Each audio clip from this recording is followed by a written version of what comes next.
কুচি কুচি করে কাটা হচ্ছে কাঠের টুকরো, আর সেই টুকরোগুলোই হয়ে উঠছে এক একটি দেয়াশলাইয়ের কাঠি। জটিল এই প্রক্রিয়ায় প্রতি মিনিটে তৈরি হয় লক্ষ লক্ষ কাঠি। দেয়াশলাই তৈরিতে ব্যবহার করা হয় নরম কাঠ, যেমন ববলা, কদম বা পাইন গাছ। প্রথমে অভিজ্ঞ কর্মীরা নির্দিষ্ট মাপের গাছ কেটে নিয়ে আসেন কারখানায়। এরপর বড় বড় মেশিনে ডালপালা ছেটে কাঠের গুঁড়িগুলো কাটা হয় নির্দিষ্ট আকারে। তারপর ছান ছাড়ানো কাঠের গুঁড়িগুলো এক বিশেষ মেশিনে স্থাপন করা হয়। এই মেশিনটি ঘুরতে থাকা কাঠ থেকে কাগজের মতো পাতলা একটি স্তর বের করে আনে।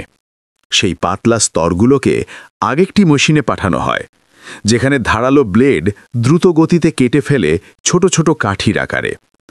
এবার কাঠিগুলো ডুবিয়ে দেওয়া হয় অ্যামোনিয়াম ফসফেট সহ বিশেষ রাসায়নিক দ্রবণে, যাতে কাঠিগুলো মসৃণভাবে জ্বলে ওঠে। এরপর কাঠিগুলো ভালোভাবে শুকনো হয়। সবচেয়ে গুরুত্বপূর্ণ ধাপ, কাঠির মাথায় মশলা বা বারুদ লাগানো। এটাই দেয়াশলাইয়ের প্রাণ। দেয়াশলাইয়ের মাথার অংশে থাকে potassium chlorate, sulphur, zinc oxide সহ আরও কিছু রাসায়নিকের মিশ্রণ। এই মিশ্রণটি তৈরি করা হয় বড় পাত্রে আঠালো আকারে।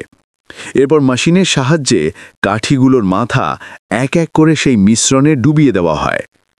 দেয়াশলাইয়ের বাক্সের গায়েও থাকে লাল ফসফরাসের আস্তরণ, যেখানে ঘষা লাগলেই কাঠি জ্বলে ওঠে উজ্জ্বল শিখায়।